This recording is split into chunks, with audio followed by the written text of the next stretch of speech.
guys, hope you all are doing well. This is Nada. இது என்னோட YouTube channel நதாஸ் diary. என்னோட சேனலை நீங்கள் இப்போ தான் ஃபஸ்ட் டைம் பார்க்குறீங்க அப்படின்னு சொன்னால் கட்டாயம் சப்ஸ்கிரைப் பண்ணிக்கோங்க. அப்போ தான் நான் போடுற எல்லா vlogsம் உங்களுக்கு கண்டினியூஸாக வரும். ஓகே, வாங்க வீடியோக்குள்ளே போகலாம்.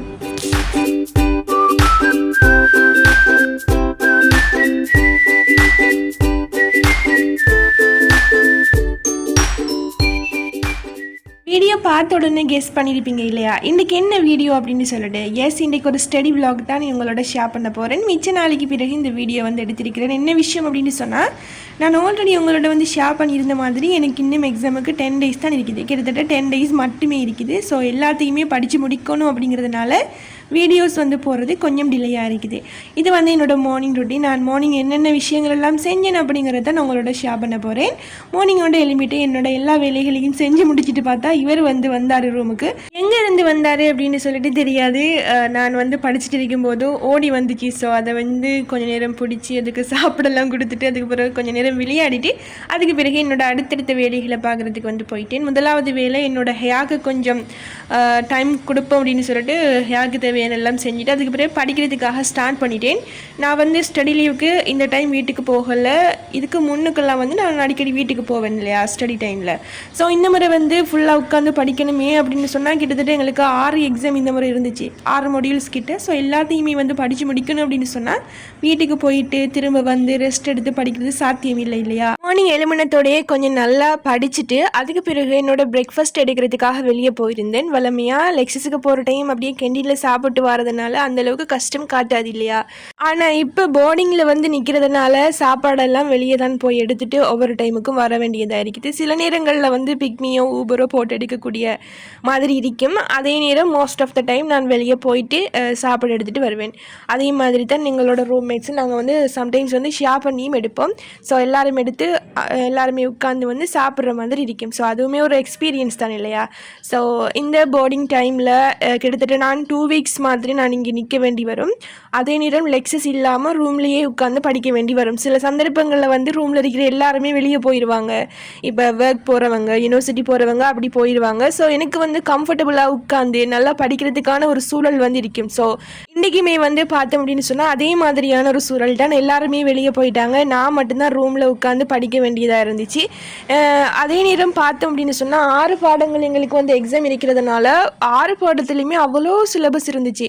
உண்மையை சொல்லணும்னு சொன்னால் ஒவ்வொன்றையும் படித்து முடிக்கிறதுக்கே அவ்வளோ டைம் எடுக்கும். உண்மையாக 14 நாள் அப்படிங்கிறது போதாது இல்லையா. இப்போ 6 பாடங்கள்லேயும் ஒரு சும்மா உதாரணத்துக்கு ஒரு சப்ஜெக்ட்டுக்கு 10 டாபிக் அப்படின்னு சொல்லிட்டு பார்த்தோம்னா கிட்டத்தட்ட 60 பாடத்தை நான் கவர் பண்ணணும், 60 கான்செப்ட் படிக்கணும் அப்படின்ற ஒரு தேவை இருந்துச்சு. ஸோ அதையெல்லாம் தாண்டி அதை விட கூடுதலாக இருக்குமே தவிர குறையாது அப்படிங்கிற ஒரு சிச்சுவேஷனில் தான் நான் இருந்தேன். ஸோ எப்படியாவது கொஞ்சம் கொஞ்சமாக படித்து முடிப்போம் அப்படிங்கிறது தான் plan. Most of the time நான் செலக்ட் பண்ணி படிப்பேன். இப்போ லாஸ்ட் இயரில் கேள்விகள் பொதுவாக வராது இல்லையா. இப்போ நாங்கள் ஒரு பேப்பரை ஒன்றை தான் மெயின் பண்ணி பார்க்கலாம். இப்போ லாஸ்ட்டுக்கு வந்தது வராது அப்படின்னு சொல்லிட்டு நாங்கள் கொஞ்சம் நேரம் கன்சிடர் பண்ணலாம். இருந்தாலும் அதை ஃபுல்லாகவே நம்ப இல்லாது இல்லையா. ஸோ அப்படி தான் கொஞ்சம் கொஞ்சமாக படிக்கிறதா இருந்துச்சு. அதே மாதிரியான ஒரு சிச்சுவேஷனில் தான் நான் படிச்சுட்டு இருந்தேன். அதே பிறகு பார்த்தோம் அப்படின்னு சொன்னால் எங்களுக்கு எக்ஸாமுக்கு கோர்ஸ் செலக்ட் பண்ணுறது, அதே மாதிரி எக்ஸாம் ரிஜிஸ்டர் பண்ணுறது, இப்படியான விஷயங்களுக்கான ஃபார்ம் வந்துருந்துச்சு. ஸோ அதையுமே எல்லாம் ஃபில் பண்ணி முடிச்சுட்டு அதுக்கு பிறகு கொஞ்சம் கொஞ்சமாக படிக்கிறதுக்காக ஸ்டார்ட் பண்ணியிருந்தேன். இந்த முறை எங்களுக்கு எக்ஸாம் எப்படி அப்படின்னு சொன்னால் கம்பல்சரி பாடம் இருக்குது தானே. இப்போ எல்லாரும் பொதுவாக எடுக்கிற 4 பாடம் முதலாவது 10 நாள் போட்டிருந்தாங்க. இப்போ எங்களுக்கு 10ஆம் தேதி எக்ஸாம் தொடங்குது அப்படின்னு சொன்னால் 20ஆம் தேதியோட அந்த 4 கம்பல்சரி பாடமும் முடிஞ்சிடும். அதுக்கு பிறகு நாங்கள் எலெக்டிவ் சப்ஜெக்டை சூஸ் பண்ணியிருந்தான 2 பாடம் அது கிட்டத்தட்ட 10 நாள் கேப்புக்கு பிறகு தான் அது நடக்கும். ஸோ நான் முதலாவது எப்படி பிளான் பண்ணியிருந்தேன் அப்படின்னு சொன்னால் 4 பாடத்தையும் முதலாவது படித்து முடிப்போம். இருக்கக்கூடிய கொஞ்சம் கண்டென்ட்ஸ் எல்லாம் பார்த்து முடிப்போம். அதுக்கு பிறகு அந்த இருக்கக்கூடிய மற்ற 10 நாளைக்குள்ளே அந்த 2 சூஸ் பண்ணின எலெக்டிவ் சப்ஜெக்டை படித்து முடிப்போம் அப்படின்னு சொல்லிட்டு எல்லாருமே அப்படி தான் பிளான் பண்ணுவாங்க இல்லையா. ஏன் அப்படின்னு சொன்னால் இப்போ கம்பல்சரி சப்ஜெக்ட் அப்படிங்கிறது எங்களுக்கு 3 credits. அப்போ அது கொஞ்சம் கூடுதலான முக்கியத்துவம் கொடுத்து படிக்கணும். இப்போ எலெக்டிவ் சப்ஜெக்ட் ஒவ்வொன்றும் 2 credits தான். மற்றது ஒரு எலெக்டிவ் சப்ஜெக்ட் தான் ஜிபிஏல சேரும், மற்றது நான் ஜிபிஏ இருக்கும் சரியா.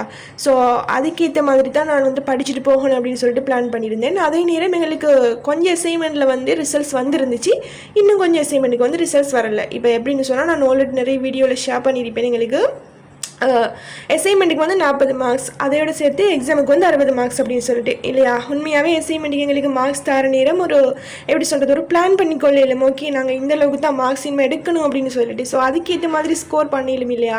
ஸோ அதை வச்சு நான் வந்து அடிக்கடி படிப்பேன் அப்படின்னு சொன்னால் எங்களுக்கு வந்து அசைன்மெண்ட்டை வச்சு நான் எக்ஸாமுக்கு படிப்பேன். இதான் வந்து வலிமையான ஒரு எப்படி சொல்கிறது ஒரு ஃபார்மேட்டாக இருந்துச்சு. அதுக்கு பிறகு கொஞ்சம் கொஞ்சமாக எப்படியாவது இந்த இருக்கக்கூடிய இந்த 10 நாளையும் நல்ல பெஸ்ட்டாக யூஸ் பண்ணணும் அப்படின்னு சொன்னால் ஃபுல்லாக வந்து கம்ப்ளீட் பண்ணி முடிச்சிடலாம்.